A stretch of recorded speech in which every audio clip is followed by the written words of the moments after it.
Good morning. Are के विज्ञान कृषि कॉलेज ऑनलाइन क्लासों में छात्रों, आज आपका स्वागत है। आज हम राजनीतिक दल, पॉलिटिकल पार्टियों, जो पॉलिटिकल पार्टी है उनके बारे में विस्तृत चर्चा करेंगे।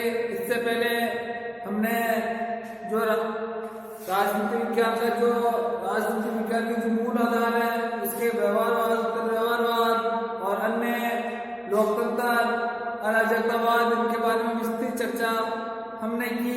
आज हम जो राजनीतिक पार्टियां हैं, जो पॉलिटिकल पार्टियां हैं, जो राजनीतिक दल हैं, उनके बारे में विस्तृत चर्चा करेंगे। पॉलिटिकल पार्टीज, जिनको हम राजनीतिक दल कहते हैं, राजनीतिक दल, जहां पर जिस देश में लोकतंत्र है और लोकतंत्र को जीवित रखने के लिए, लोकतंत्र को सुचारू रूप से क्रियान्वित करने के लिए निश्चित तौर पर दल होने जरूरी है। कई राष्ट्रों में एक दलीय व्यवस्था है, कई राष्ट्रों में, कई देशों में एक दलीय व्यवस्था है, एक दलीय व्यवस्था है। किनमें? कई राष्ट्रों में द्विदलीय व्यवस्था है, द्विदलीय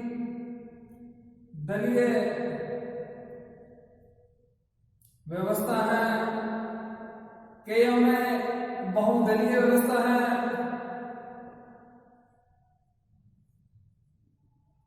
तो निश्चित तौर पर हम ये कह सकते हैं, चाहे जहां पे लोकतंत्र हो, चाहे राजतंत्र हो, चाहे अन्य कोई सा भी दल हो, दल कंपल्सरी है, अनिवार्य है, अनिवार्य है। लोकतंत्र रूपी शासन को चलाने के लिए दल रूपी पहिया होना अति आवश्यक है। लोकतंत्र रूपी शासन को चलाने के लिए, लोकतंत्र या किसी भी सरकारों को चलाने के लिए दल रूपी एक पहिया काफी महत्वपूर्ण है और कंपल्सरी है। तो निश्चित तौर पर हम ये कह सकते हैं कि लोकतंत्र के पहियों के रूप में राजनीतिक दल अपनी आई है। लोकतंत्र के पहियों के रूप में, लोकतंत्र के पहियों के रूप में राजनीतिक दल अनिवार्य है, अपरिहार्य है। निश्चित तौर पर लोकतंत्र को सुचारू रूप से क्रियान्वित करने के लिए, सरकारों को सही से क्रियान्वित करने के लिए राजनीतिक दल होने अति आवश्यक है। तो निश्चित तौर पर राजनीतिक दल एक दलीय भी हो सकते हैं, बहुदलीय भी हो सकते हैं और त्रिदलीय भी हो सकते हैं और बहुदलीय भी हो सकते हैं। तो निश्चित तौर पर राजनीतिक दलों के लिए हम ये कह सकते हैं कि राजनीतिक दल से हमारा अभिप्राय ऐसे व्यक्तियों का समूह है। राजनीतिक दलों से अभिप्राय, राजनीतिक दल से हम इस प्रकार से परिभाषित कर सकते हैं कि राजनीतिक दल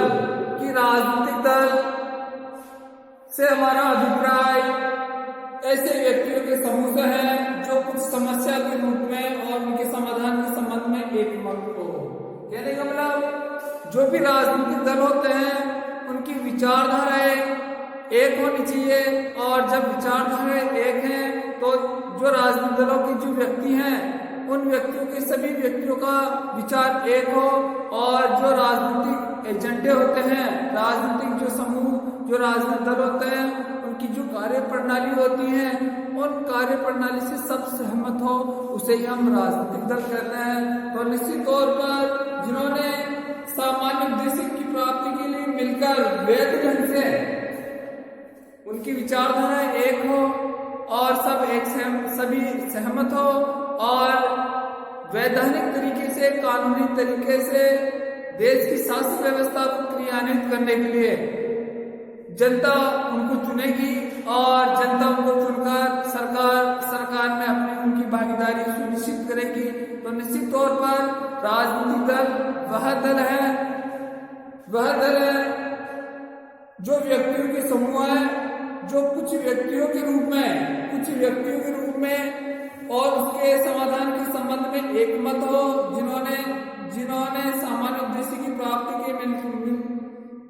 उद्देश्य की प्राप्ति के लिए मिलकर वैध ढंग से काम करने का निश्चय कर लिया हो। विभिन्न राजनीतिक विचारकों ने दल की अलग अलग परिभाषाएं दी है। तो निश्चित तौर पर हम ये कह सकते हैं, जो भी राजनीतिक दल होते हैं उन सभी दलों की विचारधाराएं एक होती है और वो वैधानिक तरीके से देश की शासन व्यवस्था को क्रियान्वित करने में अपनी अहम भूमिका निभाते हैं। तो निश्चित तौर पर ये आप इसका स्क्रीनशॉट ले लीजिए। तो राजनीतिक दल व्यक्तियों का ऐसा समूह है, राजनीतिक दल व्यक्तियों का ऐसा समूह है जो व्यक्तियों का ऐसा समूह है जो कुछ समस्या के रूप में व्यक्तियों का ऐसा समूह है जो कुछ समस्या के रूप में सामान्य जनता के हित में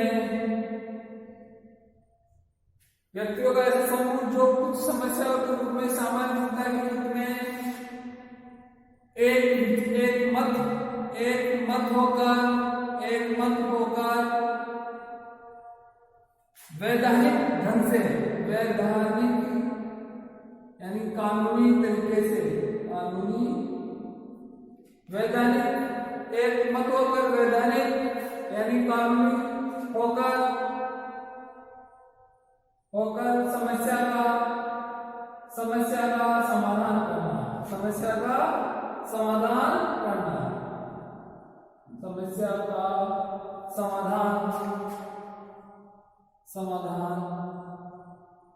करना। तो व्यक्तियों का ऐसा समूह जो कुछ समस्या के रूप में सामान्य जनता की एक मत होकर सामान्य जनता के हित में एक मत होकर वैधानिक कानूनी होकर समस्या का समाधान करना। लेकिन जो भी दल राजनीतिक दल बनना चाहता है, जो भी दल कानूनी दल बनना चाहता है, राजनीति में भाग लेना चाहता है, सरकार में अपनी भागीदारी सुनिश्चित करना चाहता है, उन सभी के विचार एक होने चाहिए। जो भी राजनीतिक दल है, राजनीतिक दलों के व्यक्तियों के विचार एक मत हो तभी वैधानिक तरीके से, कानूनी तरीके से, वैध तरीके से जनता की समस्या का समाधान कर सकते हैं। इसी प्रकार हम ये कह सकते हैं, न्यूमैन के अनुसार राजनीतिक दल एक स्वतंत्र समाज में, न्यूमैन के अनुसार एक विद्वान है न्यूमैन, इसका आप स्क्रीनशॉट लीजिए। न्यूमैन के अनुसार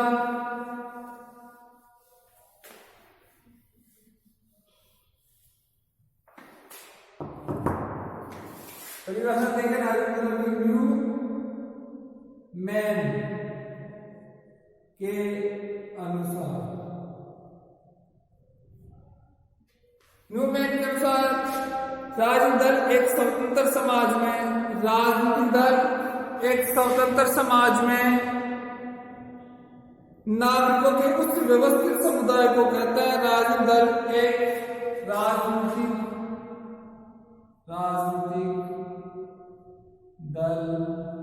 राजनीतिक दल एक स्वतंत्र समाज में, राजनीतिक स्वतंत्र समाज में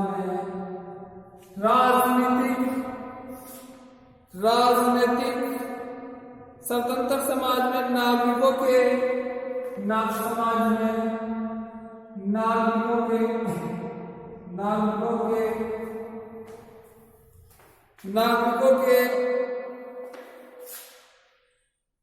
उस व्यवस्थित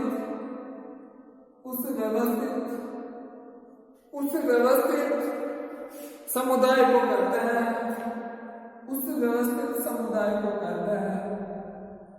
समुदाय को कहते हैं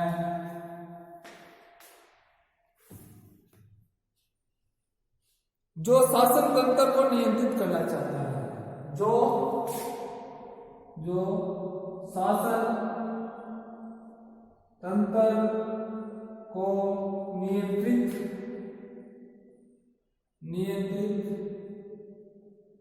करना चाहता है और उनके लिए जनसहमति में भाग लेना लेकर और उनके लिए जनसहमति में भाग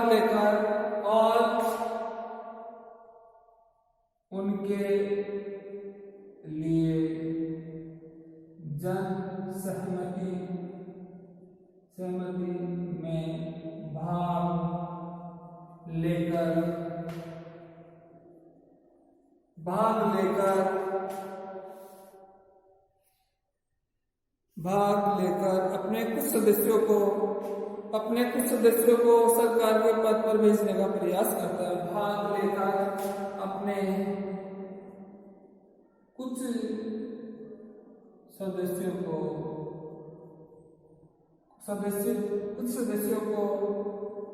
सरकार के महत्वपूर्ण पदों पर भेजने का प्रयास करता है।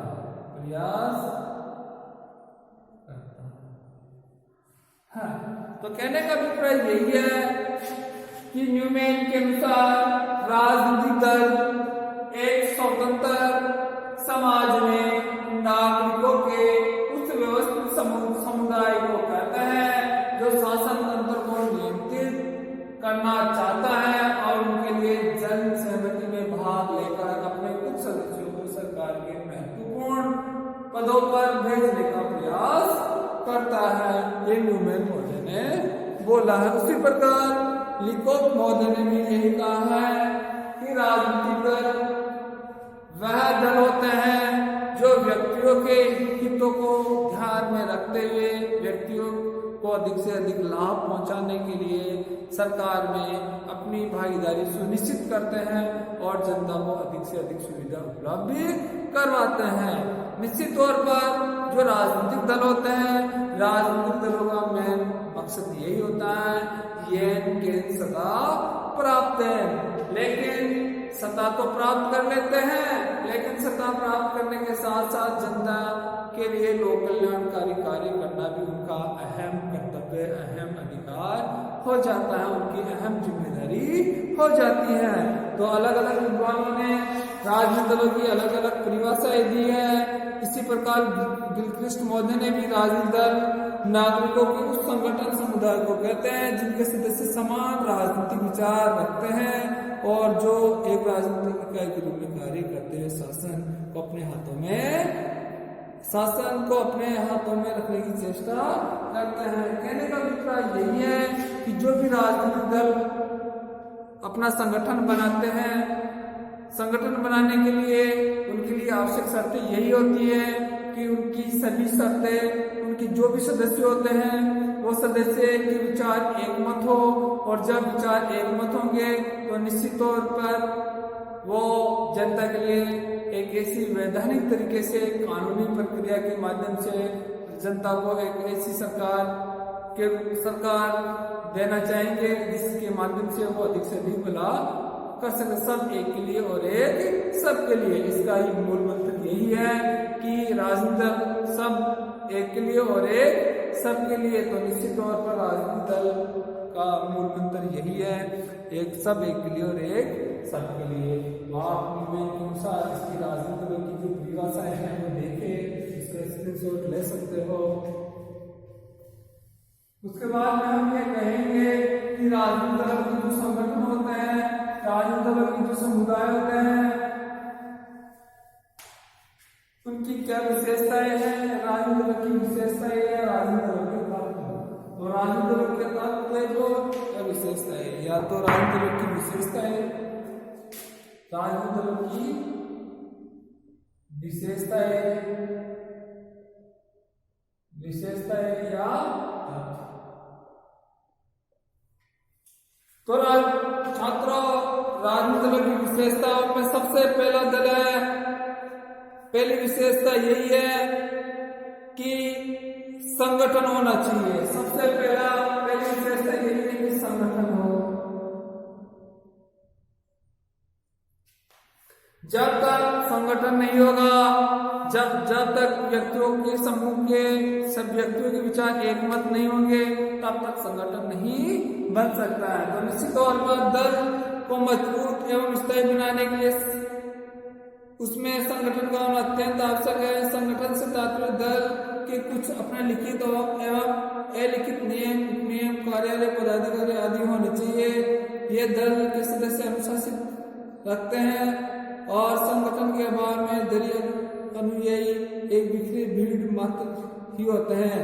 वह अपने उद्देश्य को पूरा नहीं कर पाएंगे। वस्तुतः संगठन ही राजनीतिक दल की शक्ति का रहस्य है। तो निश्चित तौर पर जो भी राजनीतिक दल बनाना चाहते हैं, सबसे पहले एक संगठन हो, संगठन के लिए एक निश्चित नियम कानून कायदे हो और उन निश्चित नियम और कानून कायदों के अनुसार ही बाकी जो रूपरेखा है, रूपरेखा तैयार की जाएगी और सब उस संगठन के नियम कानून कायदे जितने भी सदस्य हैं वो मानेंगे। यह पहला उसकी विशेषता। दूसरा, हम ये कह सकते हैं मूलभूत सिद्धांतों की एकता। दूसरा कहेंगे मूलभूत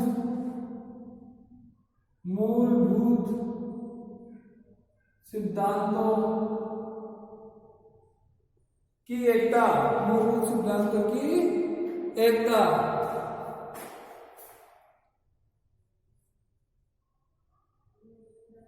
जो भी संगठन के नियम कानून कायदे रखे गए हैं, उन सभी के विचार एक हो, विचारों में एकता होनी चाहिए। तो निश्चित तौर पर हम इसको इस प्रकार से इसको परिभाषित कर सकते हैं। दल व्यक्तियों का ऐसा समूह होता है जिसके सदस्य सार्वजनिक प्रश्नों पर एक से विचार रखते हैं। इन प्रश्नों की बारीकियों पर उनमें मतभेद हो सकता है, लेकिन वह सब मौलिक सिद्धांतों पर एकमत होते हैं। सिद्धांतों की एकता ही दल को ठोस आधार प्रदान करती है। सैद्धांतिक एकता के अभाव में दल की जड़ें हिल जाएगी और उसका विघटन हो जाएगा। कहने का मतलब सिद्धांत जो राजनीतिक दल होते हैं उनके इस प्रकार का एजेंडा होना चाहिए, इस प्रकार के नियम कानून कायदे होने चाहिए कि जो संगठन बनाए गए हैं उन सब संगठनों में वो संगठन तभी जीवित रह सकता है जब उनके जो मूलभूत सिद्धांत है और वो भी जनता के हित के लिए हो और वो सभी लोग उसकी पालना करें। तीसरा विशेषता में ये कह सकते हैं संवैधानिक उपायों का प्रयोग। तीसरा हम ये कह सकते हैं संवैधानिक उपायों का प्रयोग। संवैधानिक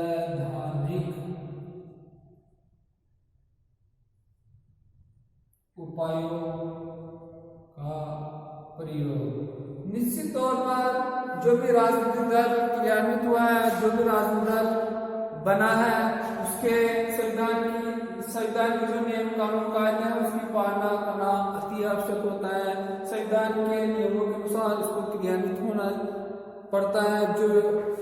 जो दल या जो भी संघ बना है उस दल या संगठन के एक नियमावली होती है, एक पत्रावली होती है और वो पत्रावली या नियमावली संविधान के नियमों के अनुसार ही क्रियान्वित होनी चाहिए और उसकी पालना करना आवश्यक हो जाता है। तो इसको हम इस प्रकार से पढ़ सकते हैं।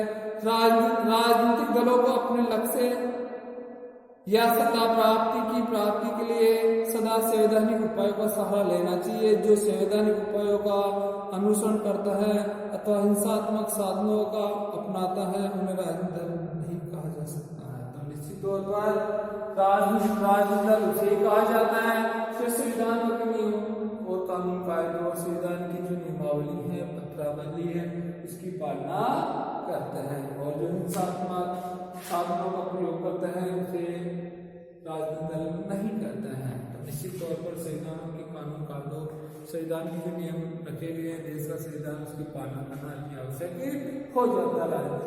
चौथा हम ये कह सकते हैं राष्ट्रीय हित में वर्दी। चौथा राष्ट्रीय हित में वर्दी।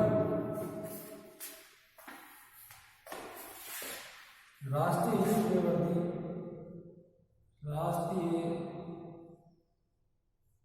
हित में वर्दी। निश्चित तौर पर देश की शासन व्यवस्था को चलाने के लिए एक राजनीतिक दल होना अति आवश्यक हो जाता है। जिस प्रकार से गाड़ी को चलाने के लिए पहियों की आवश्यकता होती है, उसी प्रकार देश की शासन व्यवस्था को चलाने के लिए राजनीतिक दलों की आवश्यकता होती है। राजनीतिक दल के भी कुछ आधार होते हैं, कुछ नियम कानून कायदे होते हैं, जैसे संगठन है, मूलभूत सिद्धांतों की एकता होनी चाहिए, उसमें आपसी एकी की भावना होनी चाहिए, उनके विचार एक होने चाहिए, संवैधानिक उपायों का प्रयोग करें, संविधान के जो नियम कानून कायदे उनकी पालना करें, लेकिन वो सब देश हित में हो, वो सब राष्ट्र के हित में हो, तभी वो आगे क्रियान्वित हो सकते हैं। उसमें समानता की भावना होनी चाहिए, मातृत्व की भावना होनी चाहिए, मूलभूत अधिकारों के प्रति जो लोगों की आस्था है उसको यथावत रखना होगा। तो निश्चित तौर पर राष्ट्रीय हित में वर्दी के लिए राजनीतिक दलों का गठन किया जाता है या राजनीतिक दल अपना गठन करते हैं। तो निश्चित तौर पर हम ये कह सकते हैं राजनीतिक दल एक ऐसा समुदाय है जो कुछ आदर्शों से अनुप्रमाणित होता है और जिसके कार्यक्रम और नीतियों का देशव्यापी आधार होता है, क्षेत्रीय हो अथवा सांप्रदायिक, क्षेत्रीय अथवा सांप्रदायिक नहीं, उसे किसी विशेष जाति, धर्म, संप्रदाय या वर्ग के हित की अपेक्षा राष्ट्रीय हित की अभिवृद्धि हेतु चेष्टा करनी चाहिए। यदि कोई संगठन वर्ग, जाति या समुदाय विशेष का हित साधन करता है तो यथार्थ में उन्हें राजनीतिक दल नहीं कहा जा सकता। तो निश्चित तौर पर राष्ट्रीय जो भी दल बनता है, जो राजनीतिक दल बनता है, उनका मेन उद्देश्य यही होता है कि राष्ट्रीय हितों में वृद्धि हो, समानता में वृद्धि हो, राजनीतिक, आर्थिक, सामाजिक, राजनीतिक ये सभी उसमें एक ही भावना होनी चाहिए, उनको मूलभूत अधिकार मिलने चाहिए। तो निश्चित तौर पर हम ये कह सकते हैं जाति, धर्म, लिंग, वंश, नस्ल, भाषा और वर्ण के आधार पर किसी प्रकार का कोई भेदभाव नहीं किया जाना चाहिए। उनके जो भी राजनीतिक दल होते हैं वो सर्वहित समुदाय के लिए होने चाहिए। सबका हित, एक ही व्यक्ति का हित सभी व्यक्तियों का हित हो, सभी व्यक्तियों का हित एक व्यक्ति का हित हो, इस प्रकार से उनकी कार्य प्रणाली होनी चाहिए, तब जाकर सही मायनों में वो राजनीतिक दल होंगे। इसी प्रकार हम ये कह सकते हैं ये राजनीतिक दल के तत्व है, राजनीतिक दल की विशेषताएं हैं, इनका आप एक बार स्क्रीनशॉट ले सकते हो। उसके बाद हम राजनीतिक दलों के क्या आधार है, उसके क्या मूलभूत विकल्प है वो देखेंगे।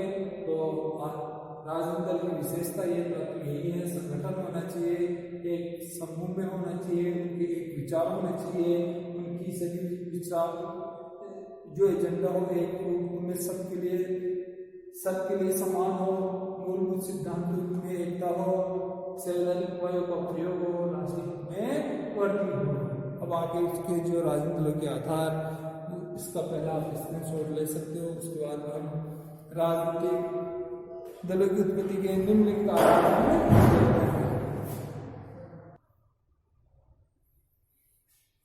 तो राजनीतिक दलों के आधार में पहला आधार है मनोवैज्ञानिक आधार। पहला है मनोवैज्ञानिक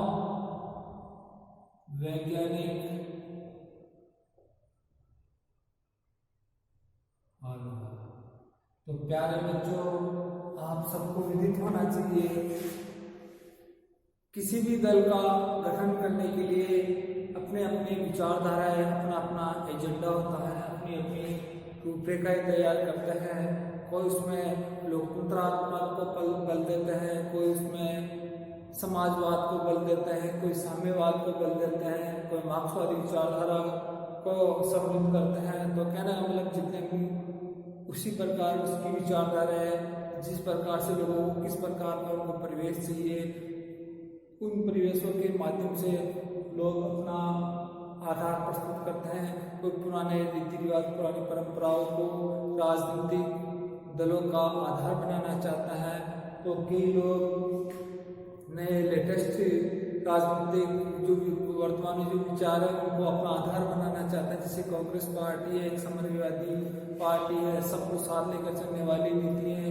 इसमें अल्पसंख्यक और अनुसूचित जाति और जनजाति के जो सदस्यगण हैं उनको मूलभूत जो गरीबी रेखा से नीचे जीवन यापन करते हैं उनको मूल आधार लेकर चलते हैं। इसी प्रकार जो भारतीय जनता पार्टी है वर्तमान में वो हिंदू के आधार पर और आरएसएस के सदस्यों और हिंदूवादी जो पार्टियां हैं उसको मूल आधार बनाती है। तो निश्चित तौर पर इसमें जो भी राजनीतिक दल का गठन होते हैं, जैसे समाजवादी पार्टी है वो अपना किसानों को सर्वोपरि बनाने के लिए, जैसे राष्ट्रीय लोकतांत्रिक दल है जो हनुमान बेनीवाल की पार्टी है, वो किसानों को एक सशक्त दल, किसानों को अधिक से अधिक लाभ पहुंचाने के लिए राष्ट्रीय लोकतांत्रिक दल की पार्टी का स्थापना की है।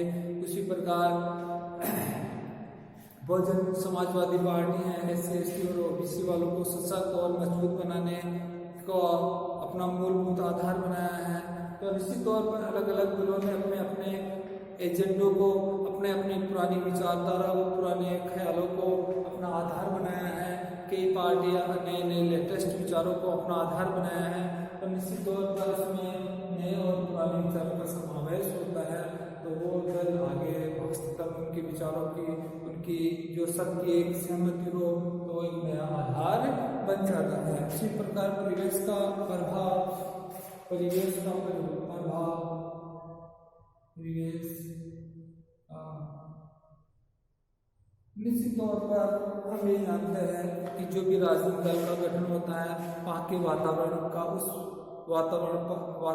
पर बहुत ही ज़्यादा प्रभाव पड़ता है। जैसे उत्तर प्रदेश में अनुसूचित जाति और अनुसूचित जनजाति और जो पिछड़े वर्ग के जो सदस्य हैं, अल्पसंख्यक वर्ग के सदस्य हैं, उन पर जो दलित हैं उन पर यातनाएं जरूरत से ज़्यादा है। तो निश्चित तौर पर वहाँ पर बहुजन समाजवादी पार्टी का गठन किया गया है और समाजवादी पार्टी का गठन किया गया है। तो इसी प्रकार हम ये कह सकते हैं वहाँ पर जैसा देश जैसा देश वैसा वेश वाली कहावत यहाँ पे सिद्ध होती है। तो वातावरण का लोगों पर प्रभाव पड़ता है, वातावरण का। तो निश्चित तौर पर जो भी राजनीतिक दल की उत्पत्ति होती है तो वहाँ का जो परिवेश है, वातावरण का, उसका बहुत ही ज़्यादा प्रभाव पड़ता है। उसी प्रकार हम ये कह सकते हैं धार्मिक आधार, धार्मिक आधार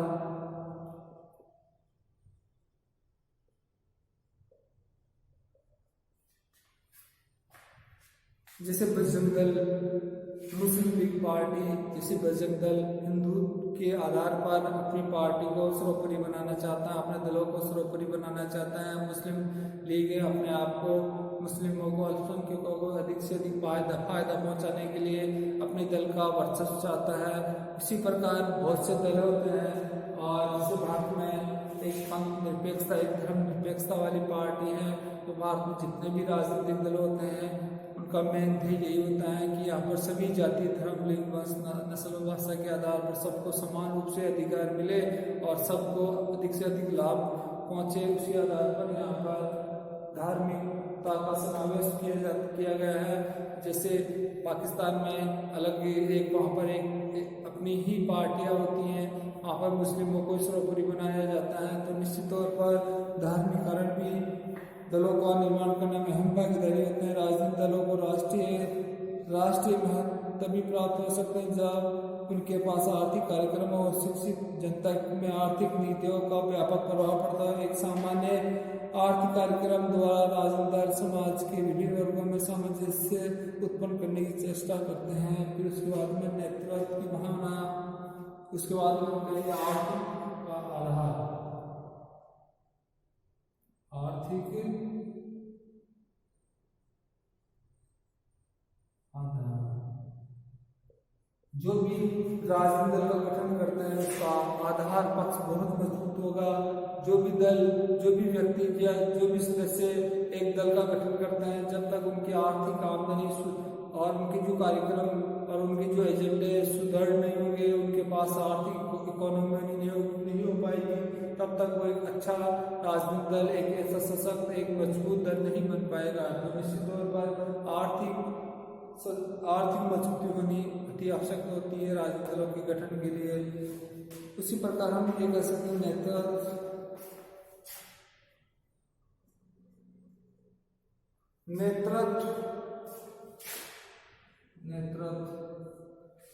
जो भी लीडर होता है उसकी विचारधारा सबके लिए एक समान होनी चाहिए, राष्ट्र के लिए एक होनी चाहिए, और उनकी जो चमत्कारिक व्यक्तित्व वाला व्यक्ति अगर उस राजनीतिक दल के बागडोर संभालेगा, जिस प्रकार से अटल बिहारी वाजपेयी ने और संघ की स्थापना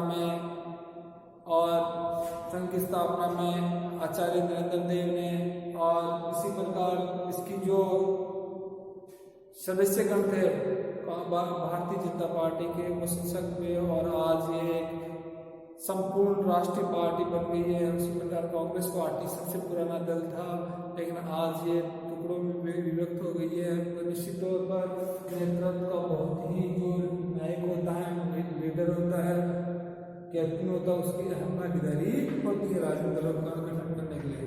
विचारधाराएं, इसी अभी हम कहेंगे विचारधाराएं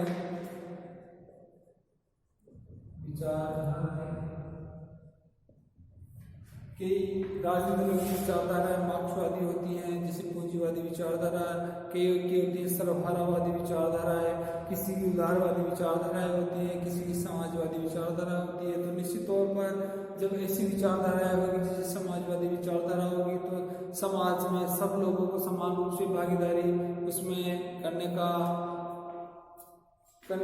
अवसर मिलेगा। तो निश्चित तौर पर वो दल काफी आगे बढ़ेगा, और ऐसी विचारधारा वाला दल हमेशा आगे ही बढ़ता रहता है। तो हम ये कह सकते हैं जो राजनीतिक दलों का आधार, राजनीतिक दलों की उत्पत्ति के जो विकल्प हैं वो बहुत ही सशक्त है। तो हम ये कह सकते हैं मनोवैज्ञानिक आधार है, परिवेश का आधार है, वहाँ का जो वातावरण है, वहाँ की जो अनुकूलता है उसका प्रभाव पड़ता है। धार्मिक आधार भी एक बहुत अच्छा विकल्प है, उसके आधार में भी वहाँ पर राजनीतिक दलों का प्रादुर्भाव होना अति आवश्यक होता है। जो लीडर होता है उसकी भी अहम रोल होता है, और जो विचारधारा है उसका भी अहम रोल होता है। तो हम इसको एक बार फिर उसको मजबूती प्रदान करने के लिए ये राजनीतिक दल होते हैं, उन राजनीतिक दलों के कार्य फिर पढ़ेंगे।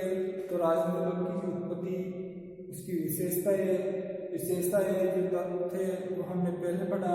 उसके बाद में राजनीतिक दलों की उत्पत्ति के क्या विकल्प हैं, क्या आधार हैं, क्या आयाम हैं। उन आयामों में 6 विकल्प हैं, 6 आधार हैं, उनके आधार पर राजनीतिक दलों की उत्पत्ति होती है। अब राजनीतिक दलों के क्या कार्य हैं वो देखेंगे इस प्रकार से। तो राजनीतिक दलों के कार्य निम्नलिखित है। राजनीतिक दलों के कार्य, पहला कार्य है राजनीतिक दलों में सार्वजनिक नीतियों का निर्धारण करना।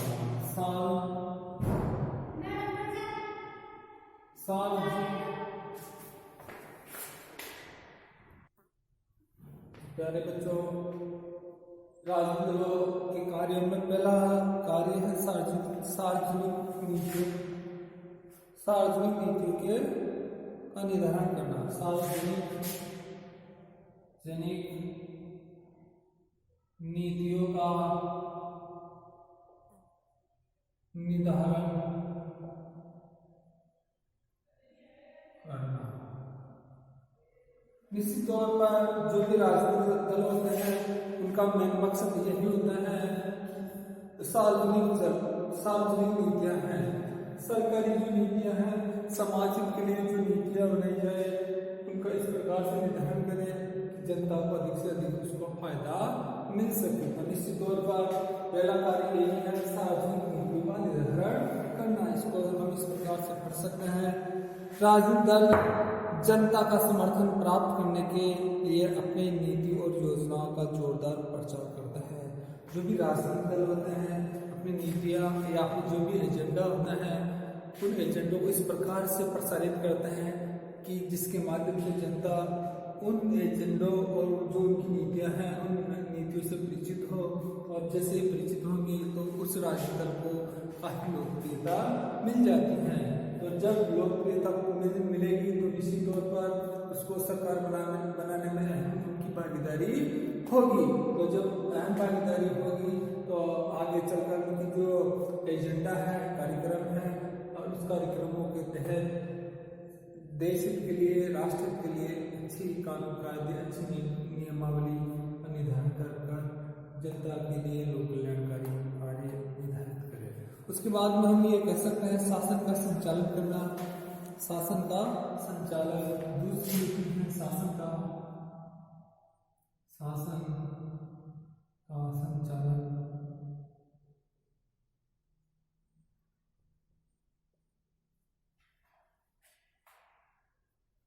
सार्वजनिक नीतियों का निर्धारण करने के साथ साथ देश की जो शासन व्यवस्था है उसको स्थिर से क्रियान्वित करे और स्थायित्ता उसको प्रदान करे, स्थायित्ता उसको ना दे। और जब स्थायित्ता होगी तो निश्चित तौर पर राष्ट्र का विकास होगा, और जब राष्ट्र का विकास होगा तो निश्चित तौर पर लोगों की आमदनी बढ़ेगी, और जब आमदनी बढ़ेगी तो प्रति व्यक्ति आय और राष्ट्रीय आय में बढ़ोतरी होगी, और लोगों का जो जीवन स्तर है काफी कुछ होगा, श्रेष्ठ होगा। उसके बाद में हम ये कह सकते हैं चुनाव का संचालन करना। चुनाव का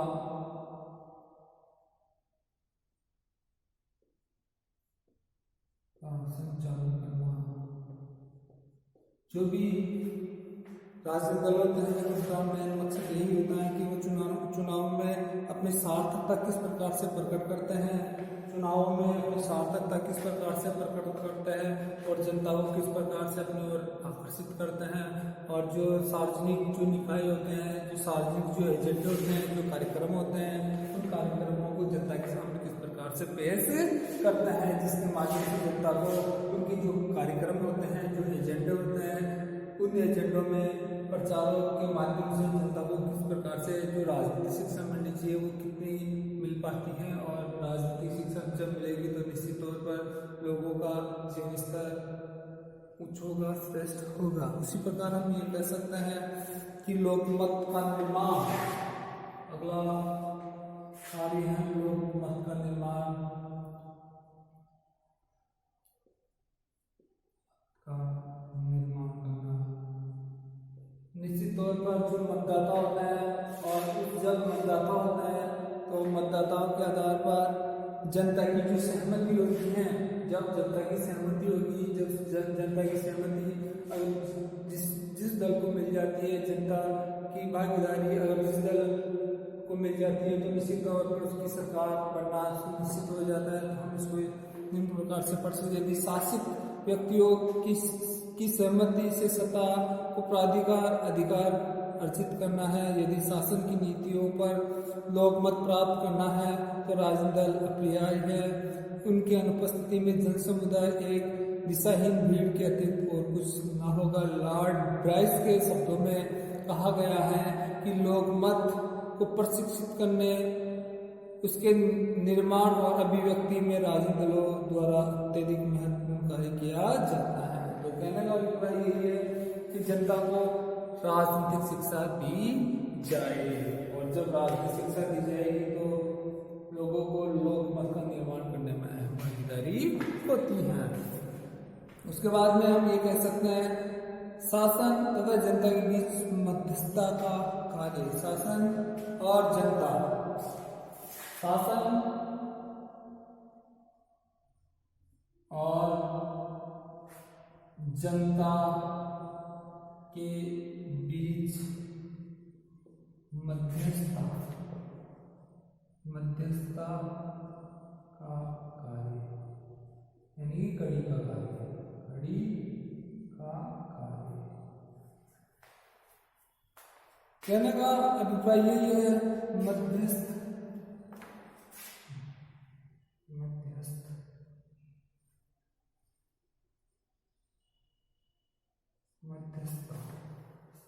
तो कहने का अभिप्राय यही है कि राजनीतिक दल जो भी होते हैं वो शासन और जनता यानी राजनीतिक दलों के और जनता के बीच एक कड़ी होती है। सरकार और जनता के बीच एक कड़ी होती है। अगर जनता को किसी प्रकार की समस्या होती है तो वो राजनीतिक दलों के माध्यम से राजनीतिक जो निर्वाचित जो व्यक्ति होते हैं जहाँ से जो व्यक्ति चाहे एमएलए हो, चाहे एमपी हो, चाहे वार्ड पंच हो, चाहे सरपंच हो, जहाँ से वो खड़ा होता है उसकी सूचना वो शासन यानी सरकार तक पहुंचाने का कार्य करता है। तो कहने का अभिप्राय राजनीतिक दल चाहे वो पक्ष हो चाहे विपक्ष हो एक जनता की सूचना जनता की जो समस्या है सरकार तक पहुंचाने का कार्य करता है। तो ये मध्यस्थता जिसको हम बिचौलिया के रूप में भी कहा जा सकता है या कड़ी के रूप में भी कार्य कर सकता है। उसके बाद में हम ये कह सकते हैं राजनीतिक प्रशिक्षण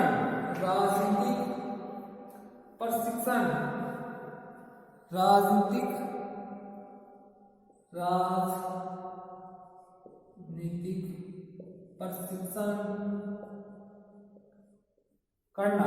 तो निश्चित तौर पर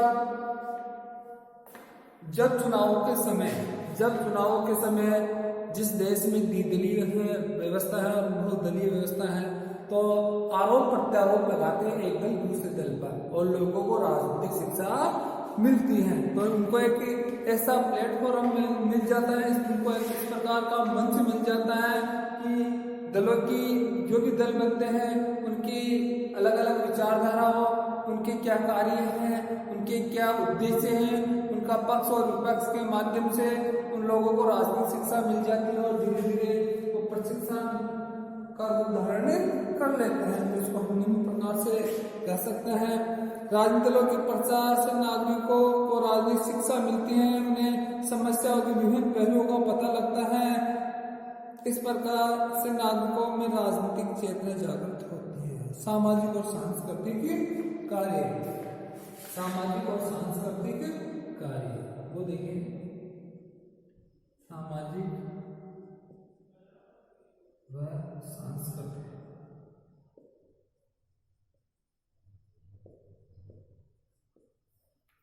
जो भी दल होते हैं उनका एक ही मकसद होता है कि लोगों को सामाजिक जीवन स्तर को श्रेष्ठ करना, सामाजिक जीवन स्तर को उच्च बनाना। उसी प्रकार संस्कृति का आदान प्रदान, जैसे एक राज्य दूसरे राज्य की जो अलग अलग जो सीमाएं होती हैं, एक राज्य में क्या बाकी जो संस्कृति है, क्या रीति रिवाज है, क्या परंपराएं हैं, उनकी क्या बोली है, क्या भाषाएं हैं, उनका एक दूसरे से आवागमन के माध्यम से एक दूसरे की सांस्कृतिकों का जो संस्कृति होती है, सामाजिक परंपराएं होती हैं, जो रीति रिवाज होते हैं, उनका आदान प्रदान हो जाता है। तो निश्चित तौर पर राजनीतिक व्यवस्था में सांस्कृतिक और सामाजिक विकास और आदान प्रदान मिलता है, जिससे कि उनमें एकता की भावना रहती है, एकता की भावना बनी रहती है। तो निश्चित तौर पर अधिकांश राजनीतिक दल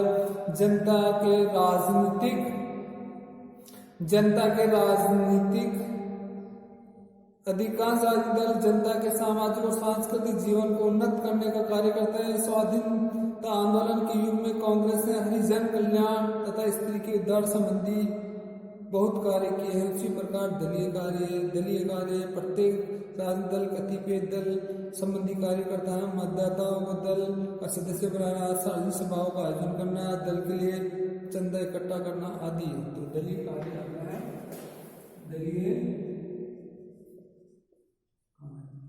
तो निश्चित तौर पर जो दल बनते हैं उनके जो सदस्यगण होते हैं उनका अपना अपना कुछ लक्ष्य होता है, अपना अपना कुछ मकसद होता है और उनका सबसे बड़ा मकसद तो यही होता है कि दल को अधिक से अधिक सहायता पहुंचाना। और जब दल अधिक सहायता उसको मिल पाएगी, दल की स्थिति अच्छी होगी, तो निश्चित तौर पर उनकी सरकार में भागीदारी होगी और जब सरकार में भागीदारी होगी तो हमेशा के लिए वो देश के लिए अच्छी नीतियाँ अच्छे कानून कायदे बना पाएगा।